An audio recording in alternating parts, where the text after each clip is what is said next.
कदर मुझे तुमसे प्यार है, बिन तेरे जीना मेरा दुश्वार है।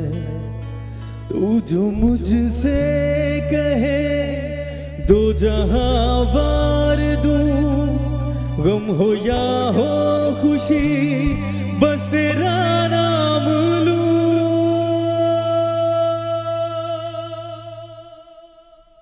दिल फकीर तेरे लिए हुआ है, रब ही जाने इसे क्या हुआ है। दिल फकीर तेरे लिए हुआ है, रब ही जाने इसे क्या हुआ है। दिल फकीर तेरे लिए हुआ है, रब ही जाने इसे क्या हुआ है।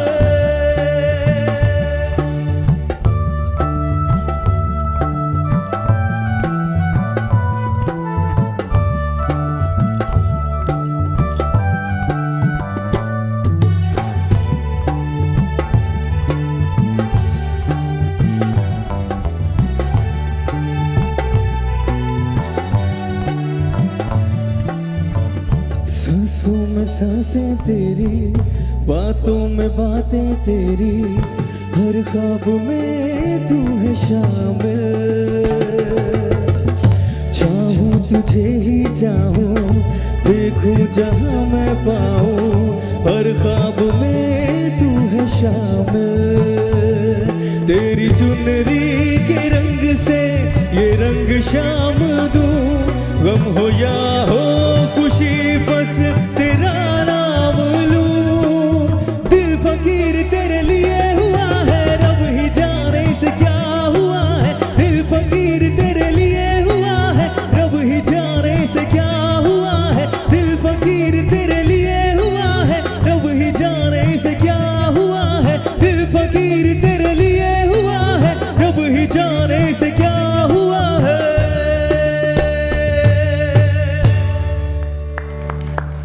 गुड मॉर्निंग, अस्सलाम वालेकुम। और ये मेरी ही फिल्म का गाना और मेरे ही सामने गाया गया, तो that's a very nice thing. ये फीलिंग बहुत स्ट्रेंज है कि तुम मेरी पिक्चर का गाना मेरे सामने गा रहे हो। सो वेरी नाइस वो थैंक यू वेरी मच, बहुत बहुत शुक्रिया, बहुत बहुत शुक्रिया। And Rafay here again, once again, अस्सलाम वालेकुम। क्या हाल चाल तुम्हारे? जबरदस्त, ठीक ठाक। आज you look very nice. Thank you very much. और मतलब कोट शूट भी बहुत अच्छा पहना हुआ आज आपने। मुझे पता चल गया था आप पहनने वाले, तो मैंने कहा मैं अच्छा, उतार दूं मैं? उतार देता हूँ तो बोल, मैं उतार दूँ, कोई मसला नहीं है। मेरे लिए कोट पहनना है कोई इतनी बड़ी बात नहीं है। बड़ी मुश्किल से तो कभी कभार पहनता हूँ मैं अगर आप मुझसे पूछे ना, मैं दुनिया में सबसे ज़्यादा कंफर्टेबल होता हूँ जीन्स में और शर्ट में, और उससे ज़्यादा कंफर्टेबल होता हूँ शलवार कमीज़ में। आप मुझे शलवार कमीज़ दे दें and I am all good. Black and white, 2 shalwar kameez, इसके अलावा तीसरी चाहिए भी नहीं।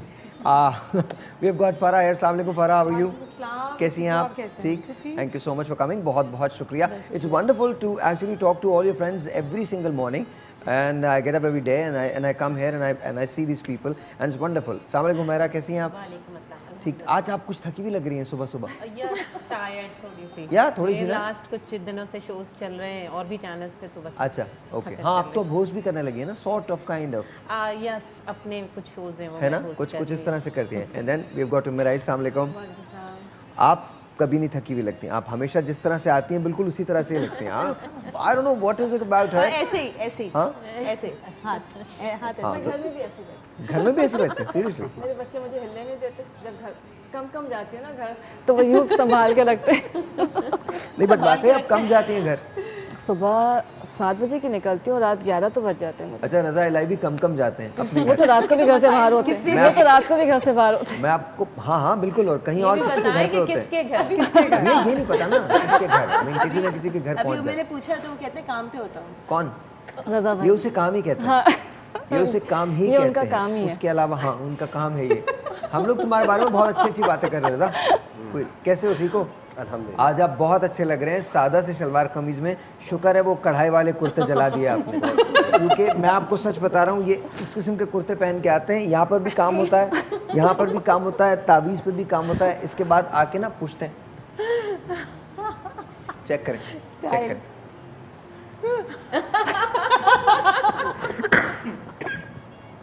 सही है भाई। अब लाइक नहीं, सही नहीं है, बिल्कुल भी ठीक नहीं है। बट आज आप बहुत अच्छे लग रहे हैं प्लेन सलवार कमीज में। Thank you so much. और पता नहीं आपको किसने बताया, लेकिन मोजे भी बड़े अच्छे पहने हुए हैं आप। किसने बताया? हाँ, बिकॉज नॉर्मली नहीं पहन के आते ये। जहाँ मोजे पहनने होते हैं वहाँ नहीं पहनते, और जहाँ नहीं पहनने होते वहाँ पहने घूमते होते। बट कमाल है, कमाल है। और आज बाल भी बहुत अच्छे, और मेकअप नहीं किया ना?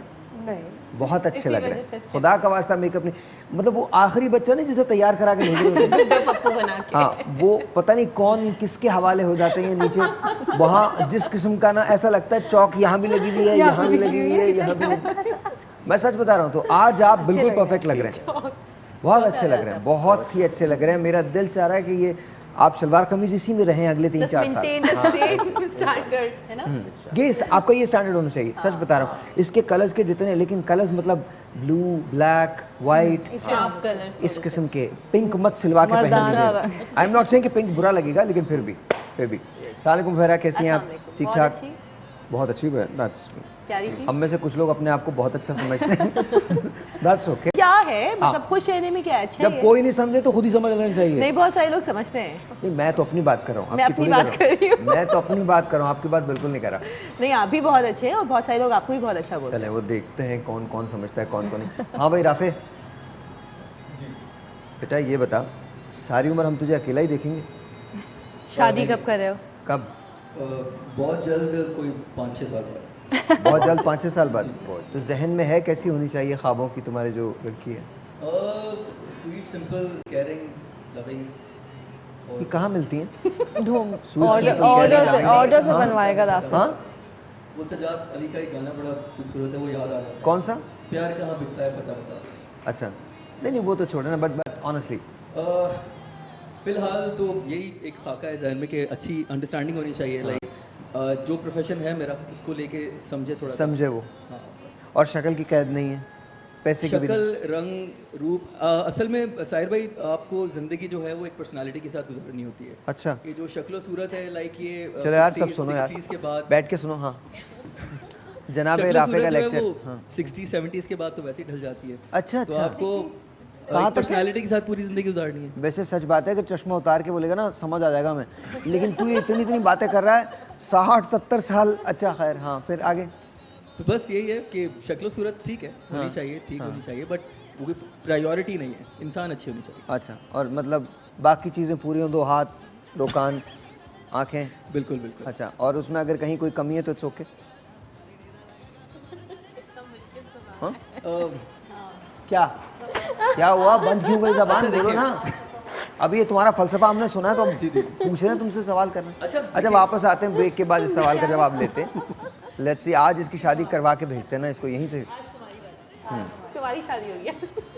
नहीं नहीं, आज बारी आपकी नहीं, बारी रजा की है। जरा सा कहाँ जाए? बारी रजा इलाही की, आपकी बिल्कुल बारी नहीं है। थोड़ी देर की बात है, ब्रेक है जी। ब्रेक के बाद आपको एक दिलचस्प वाक़या बताऊंगा। एक कहानी है मोहब्बत की, वो आपको मैं सुनाऊंगा। और ब्रेक के बाद सुनाता हूँ। बड़े मज़े की कहानी है मोहब्बत की ना। देख के चाय देते देते कैसे मोहब्बत हो सकती है, और चाय लेते लेते मोहब्बत का इजहार कैसे किया जा सकता है, और आसपास के लोगों को कन्विंस कैसे किया जा सकता है कि भाई मैं तो तैयार हूँ। आप बताइए क्या ख्याल है? ये आपको बताएंगे ब्रेक के बाद। वो भी राइट बैक।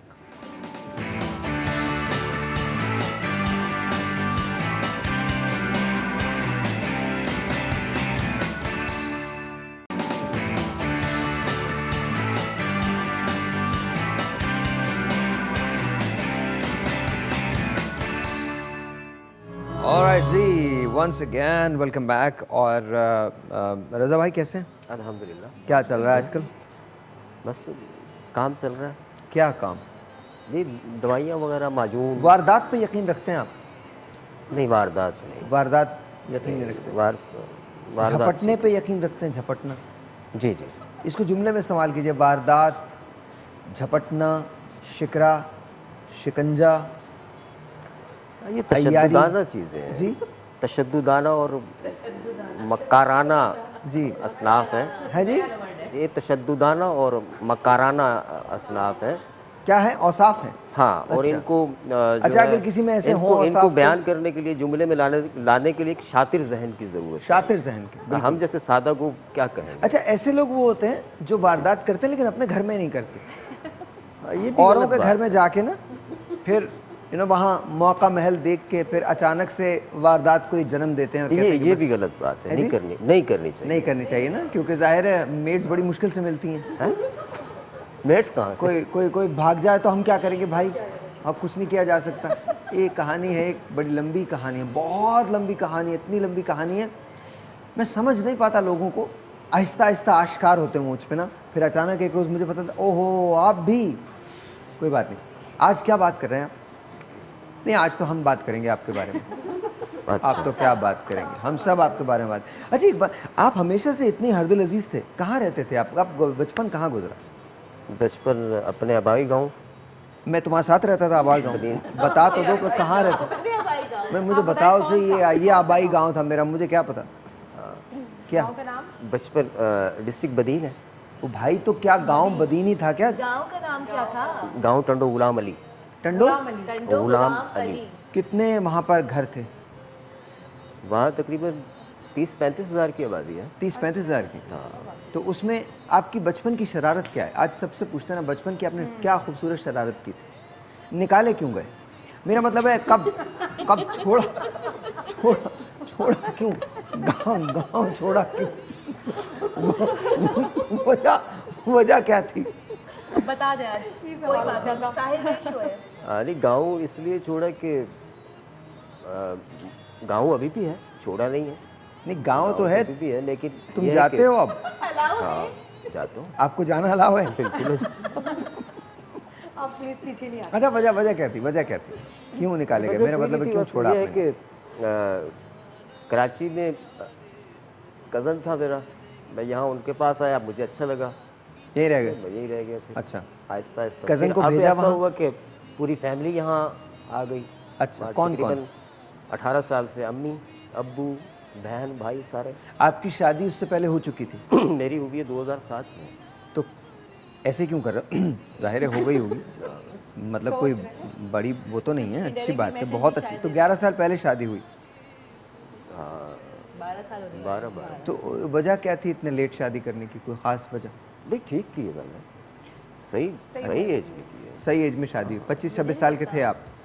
जी मेरा ख्याल 27-28 साल को। 27 से थे तो आप 35 के, लेकिन कोई बात नहीं। हाँ ज़्यादा की हो गए। हाँ ज़्यादा के थे। अच्छा वैसे मैं पूछ रहा हूँ गाँव में किस उम्र में शादियाँ होती हैं नॉर्मली?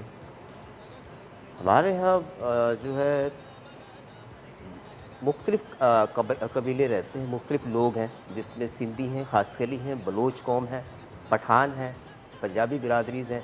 अब पंजाबी बिरादरी में ये है कि वो अमूमन शादियाँ लेट करते हैं, देर से करते हैं। सिंधी फैमिली में जल्दी कर लेते हैं। आपकी शादी कहाँ हुई?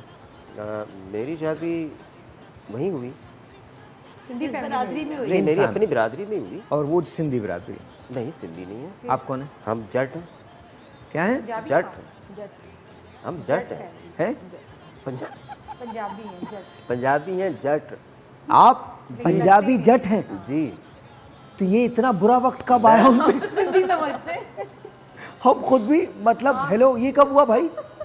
तुम तो अगर किसी को यकीन दिलाओ ना कि तुम जट हो तो कोई नहीं, जट नहीं मानेंगे, बल्कि वो जट मानेंगे नहीं, बुरा मानेंगे, बहुत बुरा मानेंगे। कहाँ से आ गया हमारे में? मतलब आप ये कैसे, ये कब हुआ? ये जी तकरीबन कोई 8 पीढ़ियाँ पहले अमृतसर ज़िला है इंडिया में, वहाँ हमारे जो बड़े दादा थे जो मुसलमान हुए पहले, उनका नाम था शेख आलू सिंह। और आपके दादा पहले मुसलमान हुए थे? ज़ाहिर भी सिख थे ना। अच्छा, जट ठीक, जितने भी ठीक। उनका शजरा नस्ब जो है वो। ठीक, हाँ, ठीक।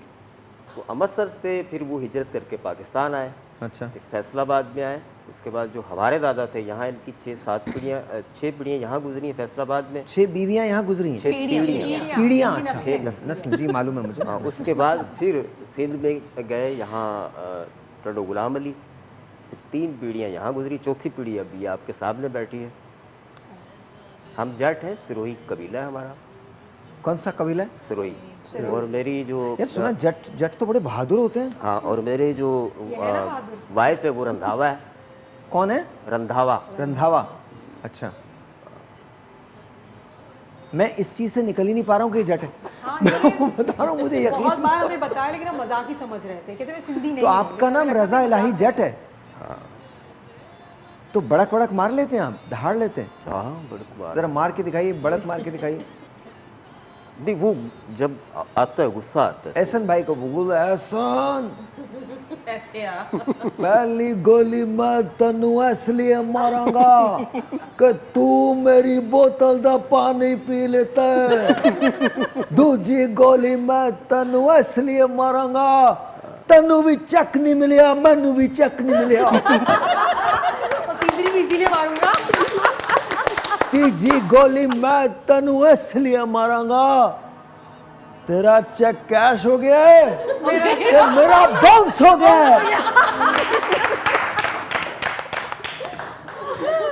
तो अब ये बोल के दिखाइए। मैंने बोल दिया हालांकि मैं जट भी नहीं हूं, बोले अब चेक करना आप लखनऊ के जट। लखनऊ के जट। हाँ हाँ अभी आप देखिएगा, आप पता है ये इस तरह की बात करें। आप देखिए, अब अगर एहसन भाई से लड़ाई हो रही है ना तो कैसे हो रहे हैं? पहली गोली मैं तेनू इसलिए मारांगा, बंदा चूम के जट भेज देता, बोले जा यार कोई नहीं, कोई तू क्या गोली मारेगा।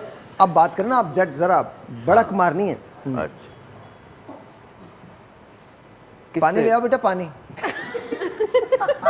जट का गला सूख रहा है। जट सूख रहा है गला, जट सूख रहा है बिल्कुल। पहली गोली मैं तेनू इसलिए मारांगा कि तेरा चेक कैश हो गया। जट है, तारिक अजीज नहीं है। देखती आंखों सुनते कानों को रजा जट का सलाम पहुंचे।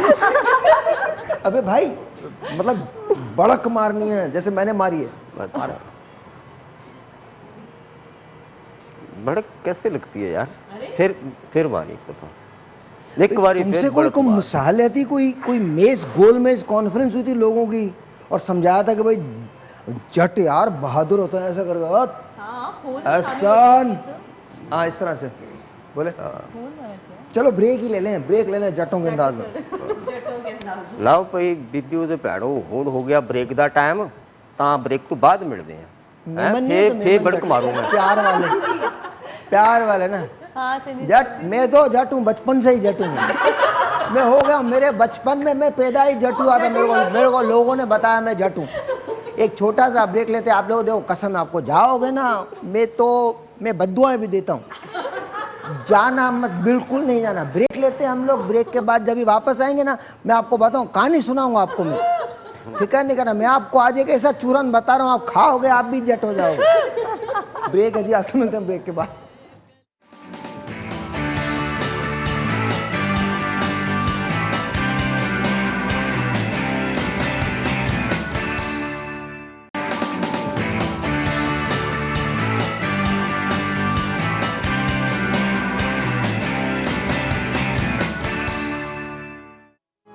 जी रज़ा, तो आप क्या बात करना चाह रहे हैं बताइएगा ज़रा,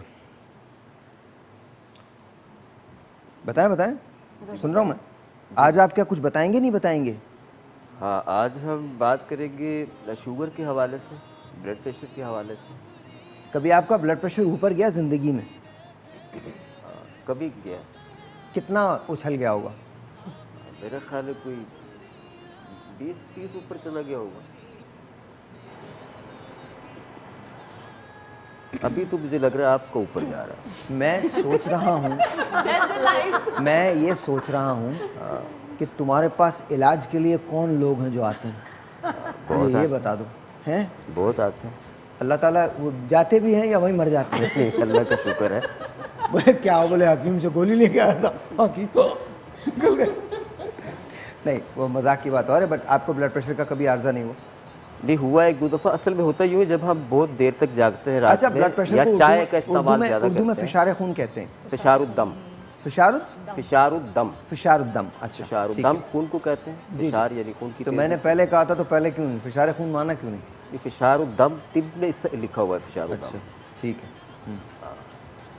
तो फिशार आज किसके बारे में बात करोगे? आज हम बात करेंगे फिशारुद्दम के बारे में, शुगर के बारे ब्लड में। प्रेशर के और शुगर के बारे में बात करेंगे। अच्छा जी, अगर आपको ब्लड प्रेशर और शुगर का प्रॉब्लम है तो आज हम उसके बारे में बात करेंगे। उफैरा आप क्या बात करना चाह मैं रहे हैं? बता रही हूँ एक मील जो कि आपकी तमाम आपके वेट को भी लॉस करेगा और प्लस आपकी डेफिशिएंसीज को भी कवर करेगा। Very nice. हेयर ग्रोथ के बारे में बात करेंगे, बालों को किस तरह से घना मजबूत रख सकते हैं। जी जोड़ों के दर्द के बारे में जो आजकल बच्चों को भी हो रहा है, मैं एक नींद बताऊंगी जो 3 टाइम लेना है, उससे इंशाल्लाह दर्द खत्म हो जाएगा। ड्राई स्किन और जोड़ों का दर्द खत्म हो जाता है? हो जाता है। आप यकीन जाने नहीं cartilage- होता। नहीं, दूसरा वाला जोड़ों का जो दर्द होता है ना वो सिर्फ जोड़े जानते हैं, और मैं आपको बता रहा हूँ वो खत्म नहीं होता। सही।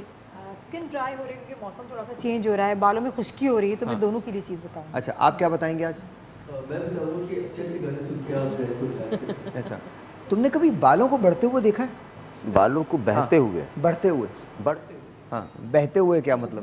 बढ़ते हुए देखा है। बढ़ते हुए देखा है? मतलब कभी ऐसा हुआ अचानक से तुम बैठे हुए हो, बट मैंने देखा बढ़ते हुए। मैंने देखा है, मैं एक बिजनेस मीटिंग में था और एक खातून बिल्कुल मेरे सामने बैठी हुई थी, उन्होंने यूं करके अपने बालों से खेलना शुरू कर दिया और आहिस्ता आहिस्ता ना यहाँ से उनके बाल बढ़ने लगे।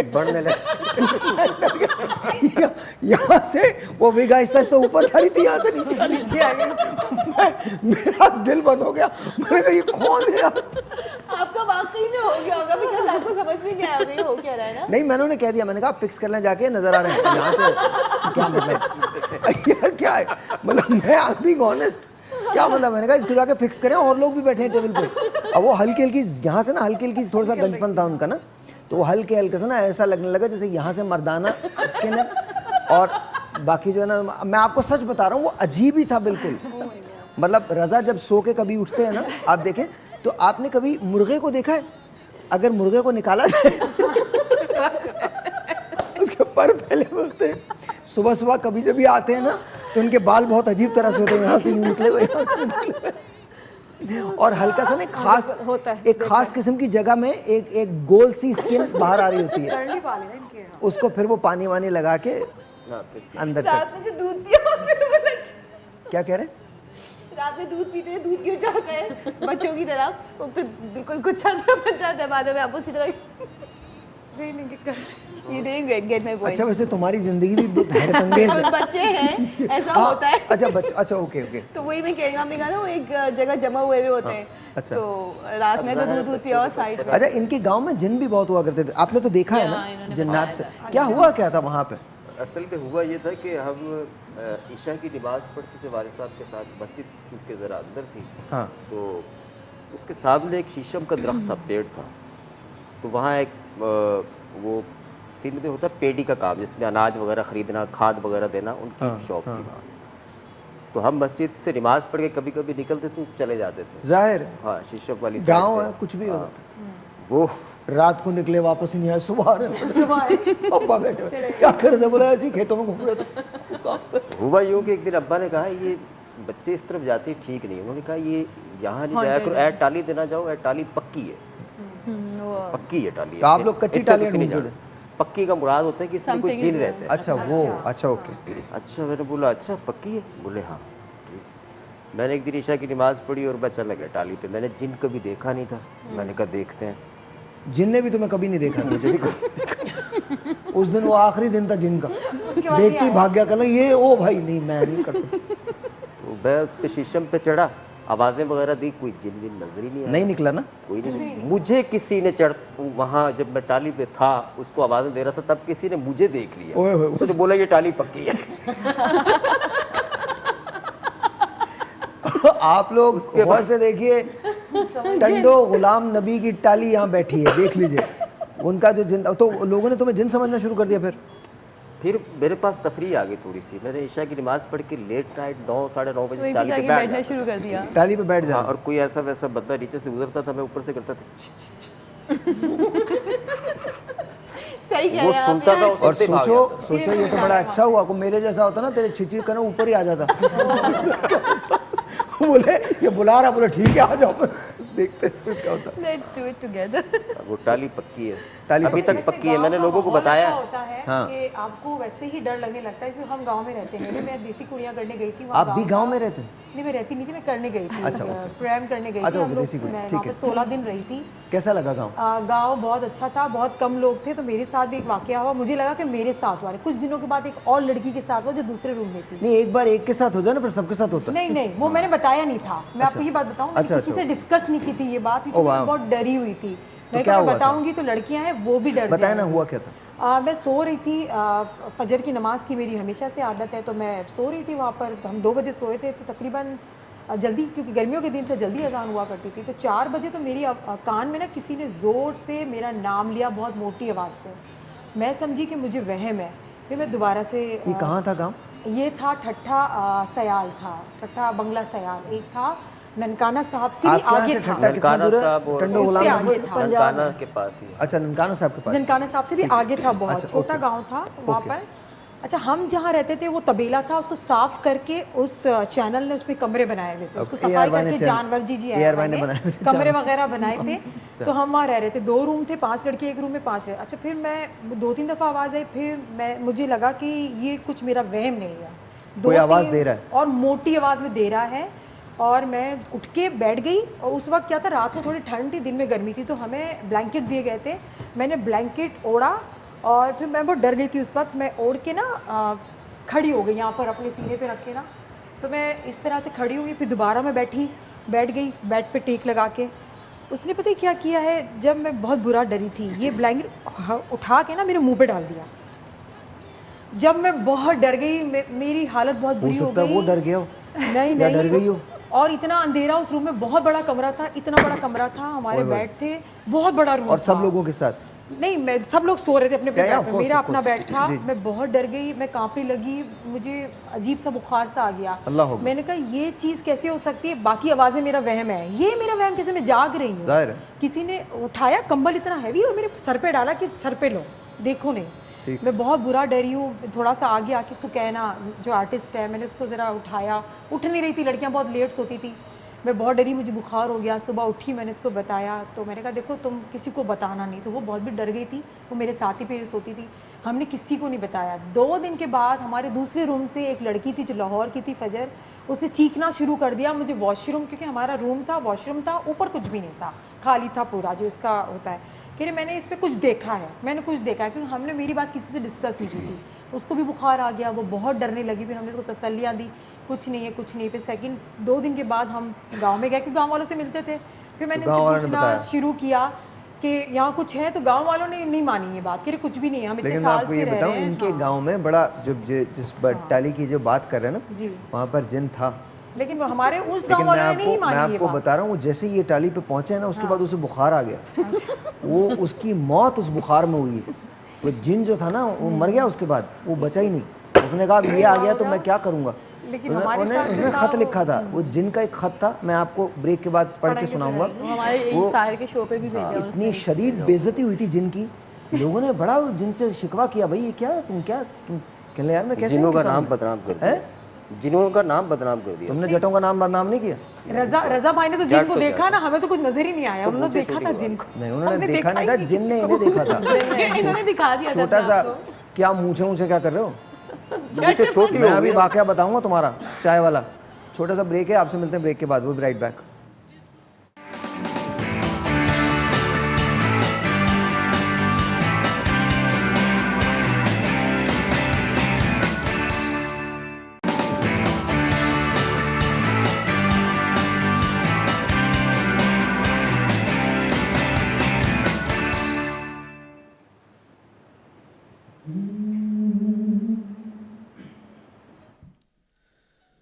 कुछ इस तरह तेरी पलकें मेरी पलकों से मिला दे, आंसू तेरे सारे मेरी पलकों पे सजा दे।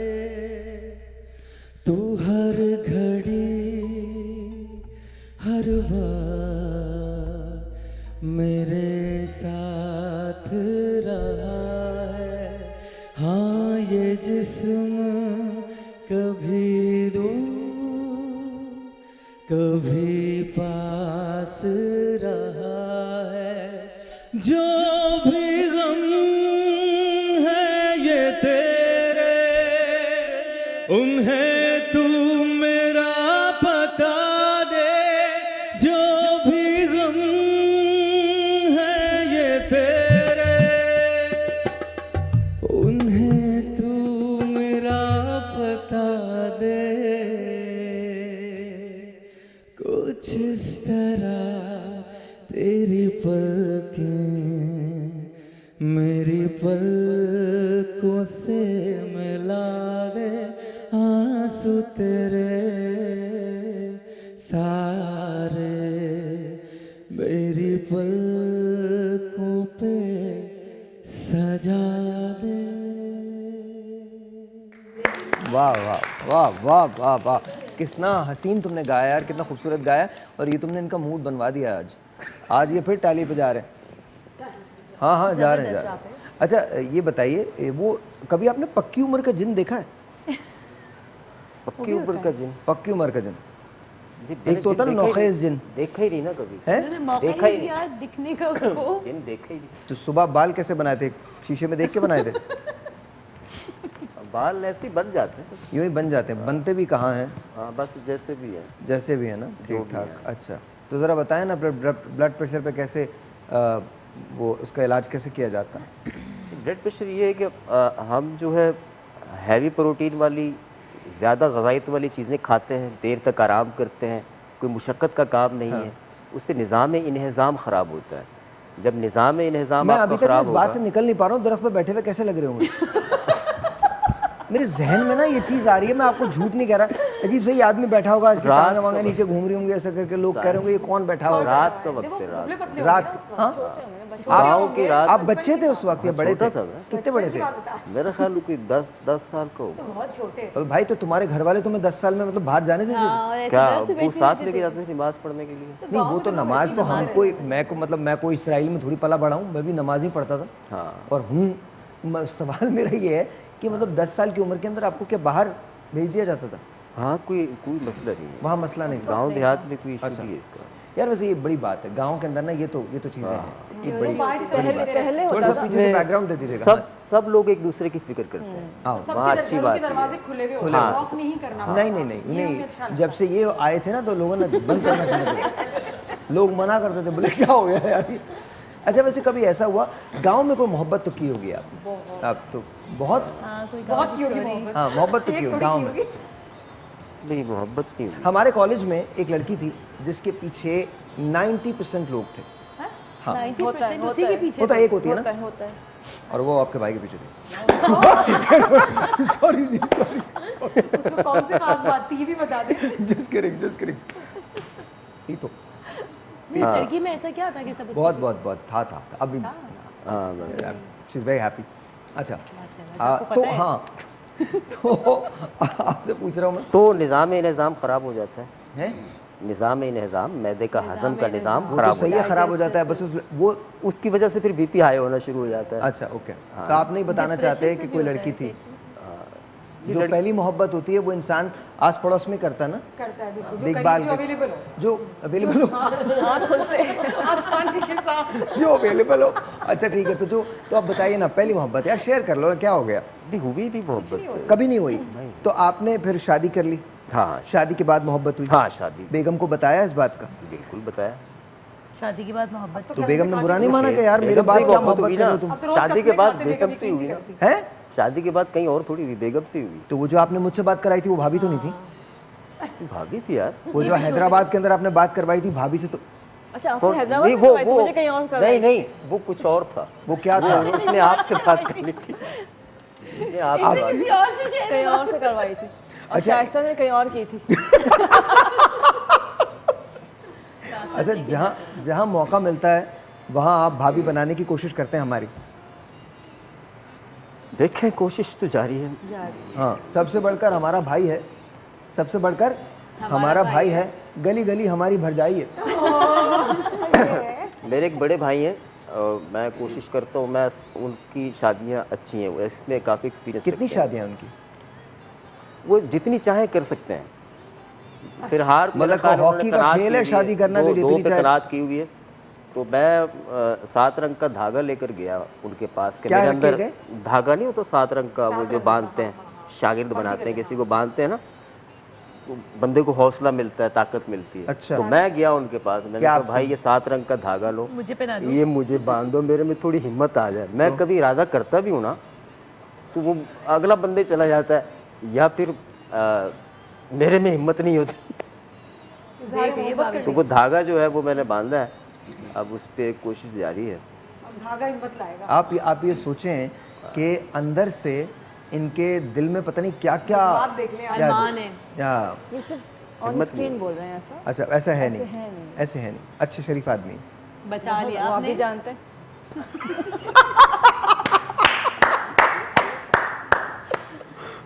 नहीं, बड़े अच्छे भाई हैं मेरे।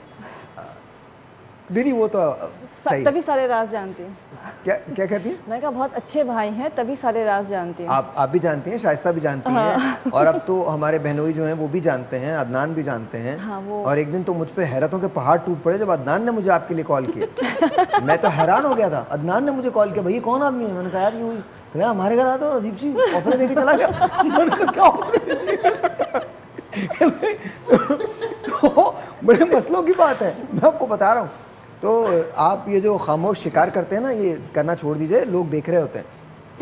नहीं नहीं वो अभी दूसरों के घरों में जाके हाँ नहीं नहीं तो अपने घर में तो ये जाते ही नहीं है, कभी कभार ही जाते हैं, हफ्ते में एक बार जाते हैं। गांव से निकाले गए, घर से निकाले गए। हाँ गांव का तो पता लग गया क्यों निकाले गए, खुद ही एडमिट कर ली। असल में नहीं यार, हम तुमसे बहुत प्यार करते हैं, तुम यकीन जानो, जितने लोग हैं सब तुमसे बहुत प्यार करते हैं, और किसी को तुम पे एतबार नहीं, किसी को भी। मतलब कोई भी जो यहाँ पे बैठा है, किसी एक आदमी को भी नहीं, हर आदमी तुम्हें जानता है।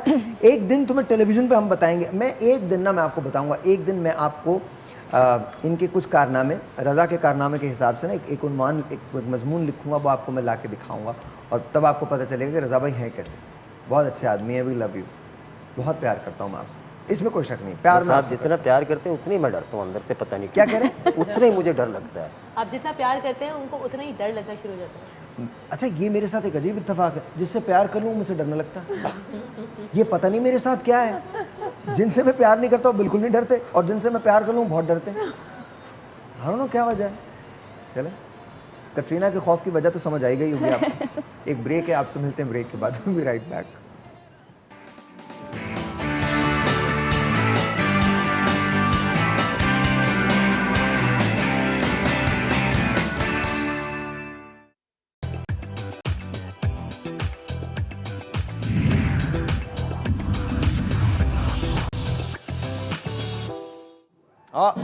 All right जी, once again welcome back and I'm with all my friends। और ये सेगमेंट बहुत मेरे दिल के करीब होता है, जहाँ सबसे बड़ी बात ये कि मतीरा मेरे साथ होती हैं। तो अस्सलाम वालेकुम जी, हाउ आर यू, कैसी हैं आप? ठीक ठाक? बिल्कुल सही, आप बहुत प्यारे लग रहे हैं। I was going to say the same thing। आप बहुत प्यारी लग रही हैं, बहुत अच्छी लग रही हैं। Thank you thank you. अच्छा, मुझे बहुत सारे लोगों ने ये कहा कि आपका सेगमेंट जो है वो बहुत फ़ायदेमंद है। मैं ख़ास तौर पे मिसेस रियाज की बात करना चाहता हूँ।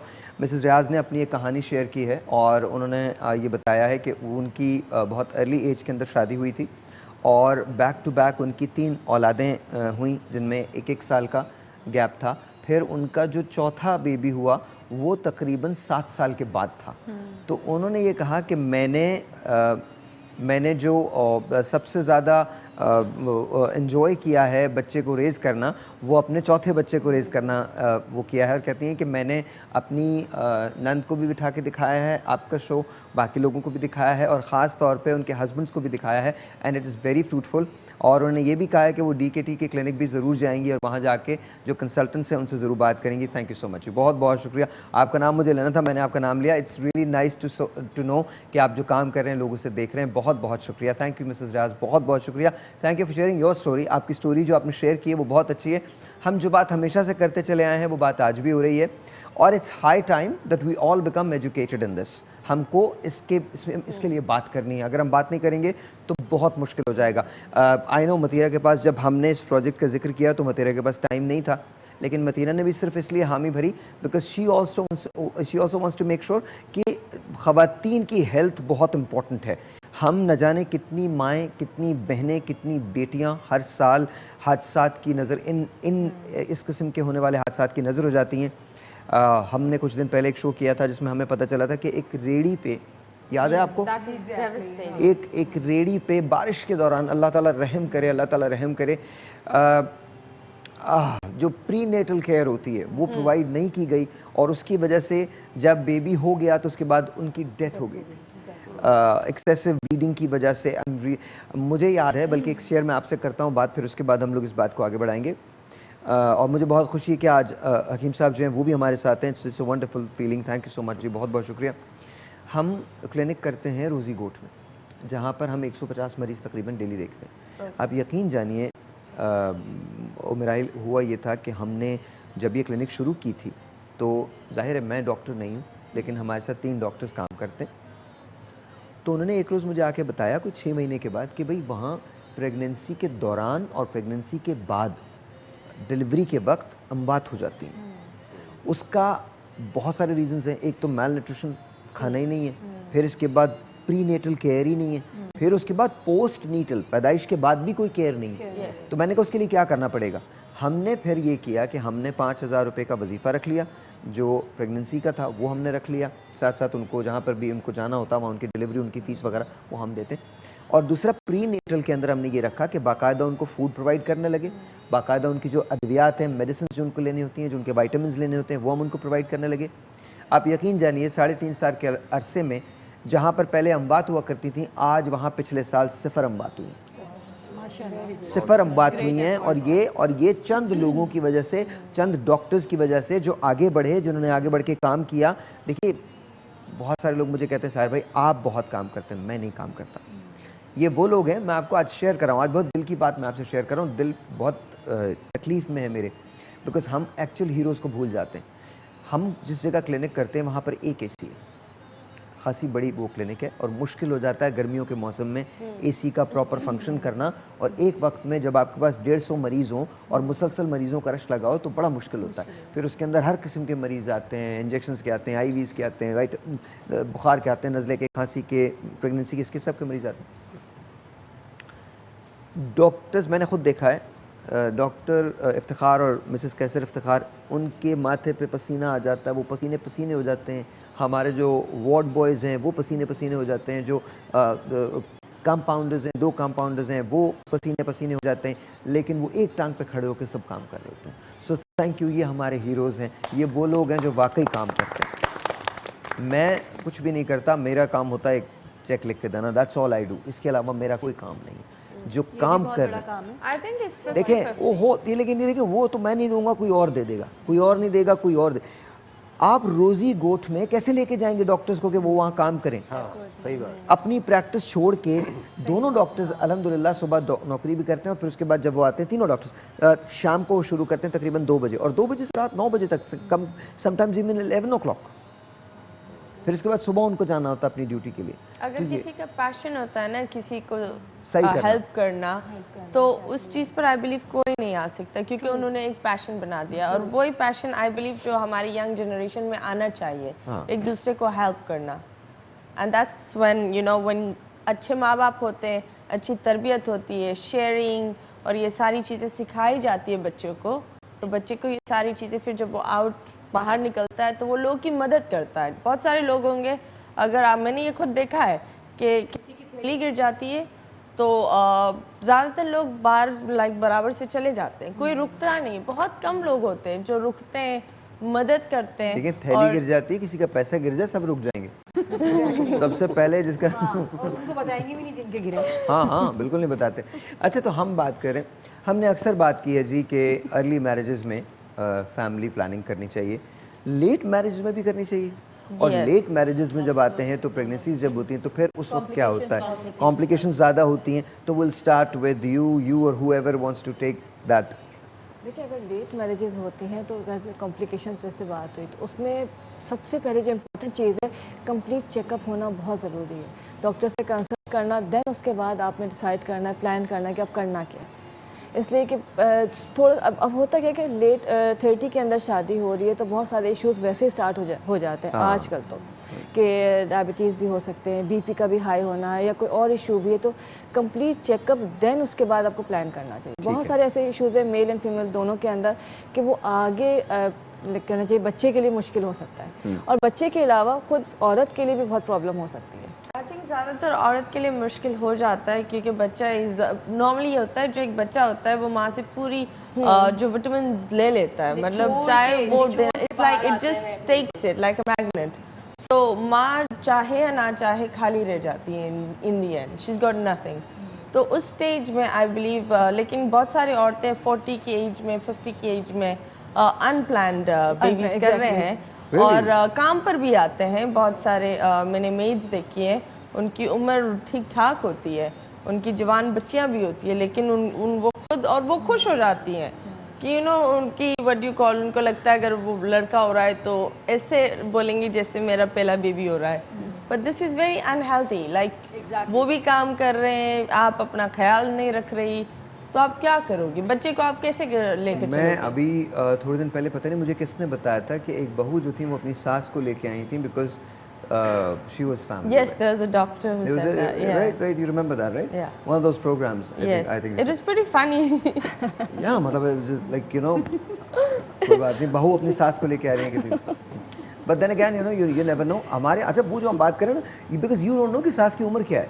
हाँ बिल्कुल। बिकॉज सबसे बड़ी बात ये देखिए, अगर सास की शादी 16 साल की उम्र में हो गई है, ठीक है, तो उसकी भी कोई इतनी बड़ी उम्र नहीं होगी। By the time she is 35, 36, she is a सास अगेन और नॉट इवन 40, बिकॉज कुछ ऐसी जगह होती है, मुझे पता है हमारे यहाँ हकीम साहब आते हैं जो शाह नज़ीर हैं, उनकी 16 साल की उम्र में शादी हो गई थी। अब उनके बेटे की भी शादी हो चुकी है, बेटे की नज़ीर के बेटे की शादी हो चुकी है, शाह नज़ीर के बेटे की भी शादी हो चुकी है। शादी हो गई है? जी हो गई है। नहीं बेटे की हो चुकी है। तो हम लोगों को अपना प्रोग्राम बंद कर देना चाहिए, बिकॉज अगर चिराग तले अंधेरा है ये, अगर हम अपने लोगों को नहीं समझा सकते।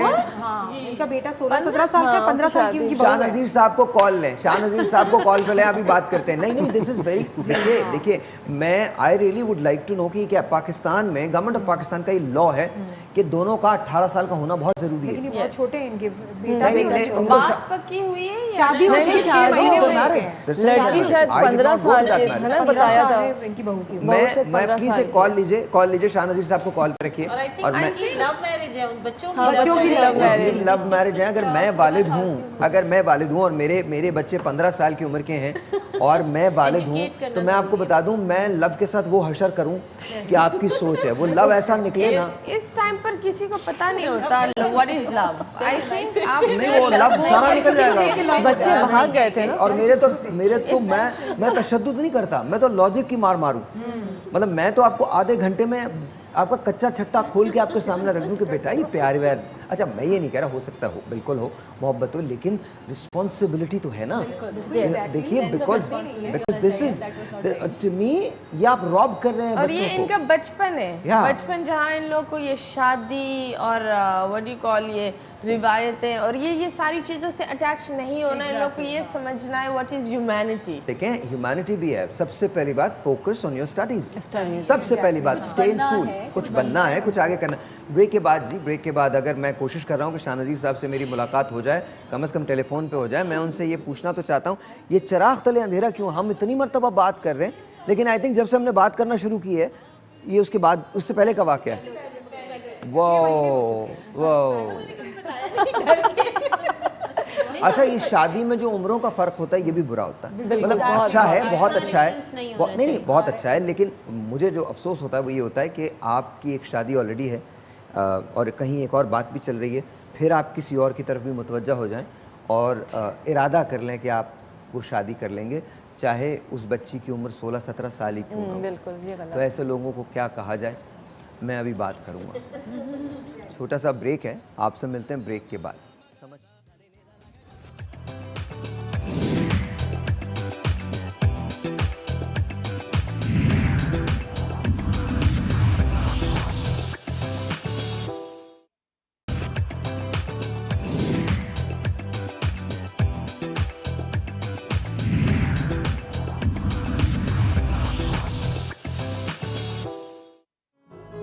अच्छा जी, हमारी लकीली मैंने शाह नज़ीर साहब से बात कर लिया। शाह नज़ीर साहब is there on the line. अस्सलाम वालेकुम शाह साहब।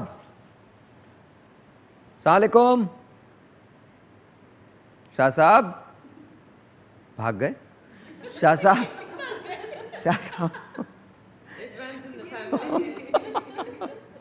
शाह साहब भाग गए ना, नहीं बैठे वो। हेलो हकीम साहब, चले गए? अच्छा, आई वॉज सरप्राइज्ड बिकॉज मुझे लगता है कि ये बहरहाल अल्लाह करे इंशाल्लाह शादी तो बहुत कामयाब होगी क्योंकि उनका फैमिली सपोर्ट सिस्टम बहुत अच्छा है, लेकिन फिर भी मुझे ऐसे लगता है कि शादी की एक सर्टेन एज होती है और वो उसमें होनी चाहिए, और उससे पहले अगर शादी होती है तो शायद कॉम्प्लिकेशंस में इजाफा हो जाता है। बहुत ज़्यादा दोनों एक दूसरे को समझते भी नहीं हैं, दोनों पसंद तो करते हैं लेकिन पसंद से मैच्योरनेस लेवल इतना अच्छा नहीं होता।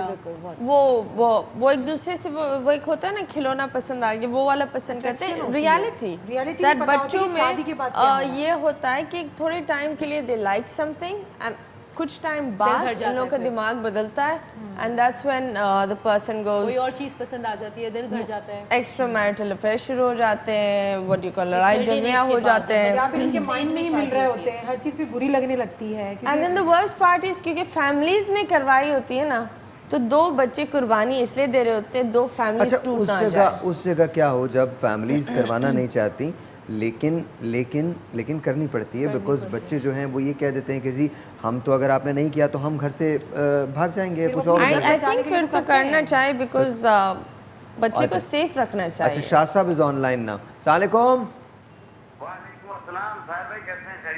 मैं इस वक्त शौक में हूँ और मैं हिला हुआ हूँ बिल्कुल। मुझे ये बताइए, मैं जानना चाहता हूँ क्या आपके साहबजादे की शादी हो गई है? जी जी, मेरे बेटे की शादी हो गई है। क्या उम्र है उनकी? उनकी उम्र 18 साल, 18 ईयर ओल्ड है, 18 साल है वो। और बेटी की उम्र क्या है जिससे हुई है? जो बेटे की उम्र 18 साल है और बहू की उम्र भी तकरीबन इतनी ही है। अच्छा, स्कूल क्लासमेट्स होंगे शायद। अच्छा, तो कौन सी क्लास में पढ़ते हैं आपके साहबजादे? मेरा बेटा इस वक्त फर्स्ट ईयर में। 18 साल का फर्स्ट ईयर में? जी जी। कैसे? अभी मैट्रिक क्लियर करके फर्स्ट ईयर में आया है। 17 साल की उम्र में उसने मैट्रिक क्लियर किया और वो फर्स्ट ईयर में है? जी जी जी। तो क्या सवालात के जवाबात नहीं आते थे उसे? नहीं, बाजों का ऐसा होता है ना कि कुछ ईयर में हमारा मूवमेंट रहा है कि हम कराची से बाहर, कभी पिशावर, कभी इस तरह उनमें थोड़ा सा गैप आ गया था 1 साल का। अच्छा। लेकिन उसके बाद कंटिन्यू रहा, बच्चा लाइफ भी अच्छा भी है माशाल्लाह माशाल्लाह। तो अच्छा चलें, ये तो खैर अच्छी बात है। शादी कब हुई थी? तो उस लिहाज से, और दूसरी चीज ये है कि कम उम्री में जो शादी होती है, अगर बच्चा मिच्योर है, संभाल सकता है तो वो तो ठीक है, अगर काम काज भी कर रहा है। अगर वो नहीं कर पा रहा। हेलो जी, मेरी आवाज आ रही है? आपकी आवाज आ रही है? हेलो, आ रही है हेलो। जी जी सर, भाई आवाज आ रही है? सबको आ रही है। आ रही है। जी जी। तो उसमें ये है कि, और दूसरा ये है कि अगर वो अपने आप को संभाल सकता है, हाँ। फैमिली को संभाल सकता है, तो शादी करने में कोई हर्ज नहीं है। लेकिन अगर नहीं संभाल सकता तो रिस्क नहीं लेना चाहिए। अच्छा, मुझे एक बात बताइए, अभी जब उनकी शादी, आई एम श्योर कि वो बहुत अच्छे जिंदगी गुजारे होंगे क्योंकि आपका सपोर्ट सिस्टम बहुत अच्छा है। आपकी शादी भी बड़ी नौउम्री में हुई थी? जी बिल्कुल, मेरी शादी हुई थी जब मैं 9th में पढ़ रहा था। और क्या उम्र थी आपकी? उस वक्त मेरी उम्र तकरीबन 16 साल थी। 16 साल थी। और बेगम की, भाभी की? बेगम की उम्र तकरीबन 14 साढ़े 14 साल थी। अच्छा, ये मुझे बताइए, आप जाहिर है और आपकी 9 औलादे हैं माशाल्लाह, राइट? जी जी जी। अच्छा, तो मुझे ये बताइए, कभी फैमिली प्लानिंग का आपने नहीं सोचा? नहीं सोचा। मैंने अर्ज किया था कि हमारी जो विरासत में ऐसा ही है कि अच्छा। हर, मेरे वालिद साहब के 13 बच्चे थे, फिर हमारे जो बाकी भाई हैं, किसी के 8 हैं, किसी के 9 हैं, किसी के 10 बच्चे हैं, किसी के 7 बच्चे हैं। इस तरीके से एक विरासत से भी होता है ये। नहीं, होता तो है, लेकिन ये अभी कुछ अरसे में जाके जो फैमिली प्लानिंग की जो सिस्टम्स आए हैं, उससे पहले नहीं हुआ करते थे। क्या कह रहे हैं? मैंने कहा ये कुछ अरसे में इस तरह हुआ है कि फैमिली प्लानिंग के जो जिक्र हुए हैं, कुछ अवेयरनेस आई है लोगों के अंदर। पहले अवेयरनेस इतनी नहीं थी। नहीं, लेकिन आपके जमाने में तो अवेयरनेस थी ना। आपने नहीं, हमारे जमाने में भी नहीं थी। अच्छा, आपके जमाने में भी नहीं थी, लेकिन अब आई थिंक अब आप अपने बच्चों, ज्यादा है। जी ठीक है, आप अपने बच्चों को क्या नसीहत करेंगे? मैं अपने बच्चों को यही कहूंगा कि मुख्तसर फैमिली हो तो ज्यादा बेहतर है। आप टेंशन से, और बाकी ये है कि अब उनकी एजुकेशन में, उनकी परवरिश में बहुत आसानी हो जाएगी अगर फैमिली मुख्तसर। बहुत इंपॉर्टेंट बात कर रहे हैं, ये बहुत इंपॉर्टेंट बात कर रहे हैं कि उनकी परवरिश में, उनकी एजुकेशन के अंदर बहुत आसानी हो जाएगी अगर कम बच्चे हो जाएगी। अच्छा, ठीक है। अच्छा, आपकी जो, मैं माजरत के साथ भाई, इस वक्त मैं जो पूछ रहा हूँ ना, वो अपनी एजुकेशन के लिए पूछ रहा हूँ और पाकिस्तान की एजुकेशन के लिए पूछ रहा हूँ। आपके जो बच्चे हैं उनमें एज का कोई गैप डिफरेंस आया है या वो नॉर्मली हर साल होते रहे?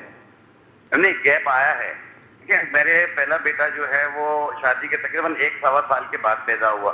ठीक। दूसरा बेटा जो है मेरा, उसके तकरीबन 3.5 साल का गैप आया। ठीक। फिर उसके तीसरे बेटे में भी मेरे इसी तरह हुआ कि 3 साल का गैप आया। ठीक। फिर उसके बाद हमारी दूसरी बेटी हुई, फिर दूसरा बेटी हुई, लेकिन उनमें 2-2 साल का गैप आया। इस तरीके से 1.5 साल का गैप आता रहा आखिर में। लेकिन स्टार्ट में जो है हमारा तकरीबन थोड़ा सा गैप रहा है। अच्छा, लेकिन चले। ये कुदरती रहा है। चलें आप, अगर आपको मैं एक वैसे सवाल कर रहा हूँ, वैसे तो बिल्कुल आप दुरुस्त फरमा रहे हैं, लेकिन मैं एक सवाल कर रहा हूँ। एक बात बताइए शाह साहब, अगर आपको दोबारा से चांस मिले शादी करने का, तो आप किस उम्र में शादी करेंगे खुद? नहीं साहिर भाई, वाइफ एक ही हो, अच्छी हो, मैं समझता हूँ बहुत अच्छी लाइफ होती है। और 2-2 शादियों में ये है कि ओ भाई, एक सेकेंड, ये मैंने कोई आपकी ख्वाहिशात का कोई शो नहीं रखा यहाँ। मैं जो सवाल कर रहा हूँ उसको गौर से सुने। मैं ये कह रहा हूँ, अगर आपके पास अब मौका हो और आपको शादी करनी होती, मतलब अगर वक्त पीछे चला जाए, तो शादी तो आप भाभी से ही करेंगे, लेकिन किस उम्र में करेंगे? क्या वाकई 16 साल और 14 साल की उम्र में शादी करेंगे, या फिर आप लोग इंतजार करेंगे? नहीं साहिर भाई, इंतजार करेंगे। कम से कम 25 साल एज होनी चाहिए। 25 साल? हाँ, अच्छा, देखिए 25 साल इसके बीच में और शादी तो बहुत बेहतर है। अच्छा, मैं एक आपसे रिक्वेस्ट करना चाहता हूं कि आप मतीरा के साथ ऐसे इलाकों में जाएं, ऐसे क्लिनिक्स के अंदर जाएं जहां पर आप अपनी स्टोरी को शेयर कर सकें। देखिए, अगर हम बात नहीं करेंगे लोगों की समझ में नहीं आएगी। अब ये वो शख्स है जिनकी अपने वालिद की 13 औलादें थीं, इनकी 9 औलादें हैं, इनके हर भाई की 8 और 7 औलादें हैं, और ये कह रहे हैं कि जी 90s के अंदर इनकी शादी हुई थी और 90s के अंदर ये रिवाज इतना ज़्यादा नहीं था। जबकि मैं समझता हूँ 90s के अंदर ये था रिवाज, लेकिन नहीं पहुँच पाया ना।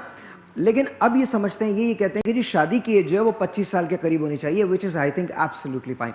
तो क्या आप इस सिलसिले में हमारी मदद कर सकते हैं? आप जा सकेंगे मतीरा के साथ?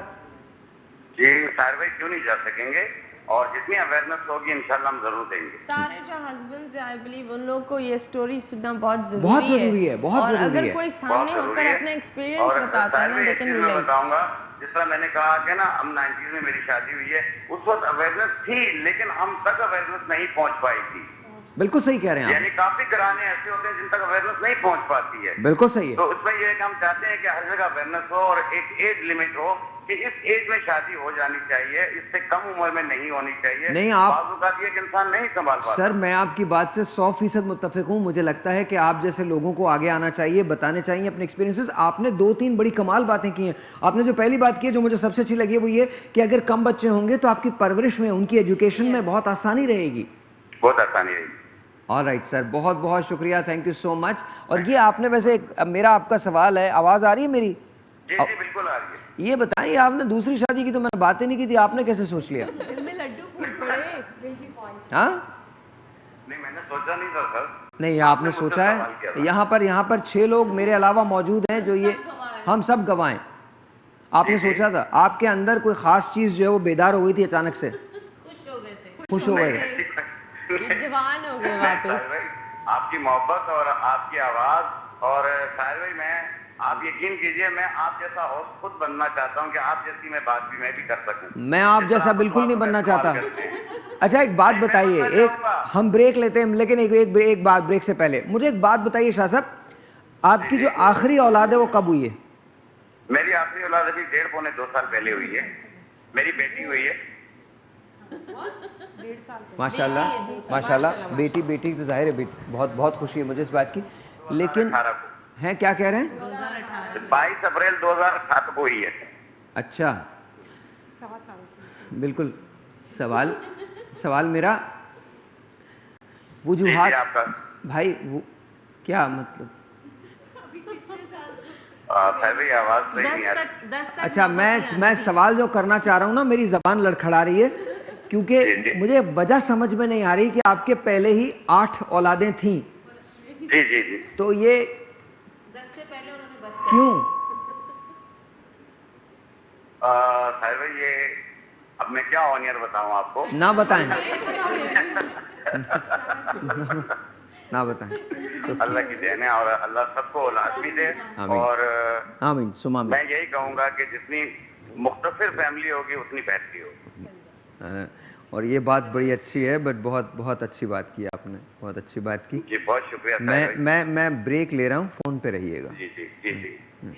ब्रेक ले रहा हूँ मैं, ब्रेक ले लें, फ़ोन पे जाइएगा कहीं नहीं, आप यहीं रहिएगा। अभी आपसे मैं ब्रेक के दौरान बात करूँगा। जी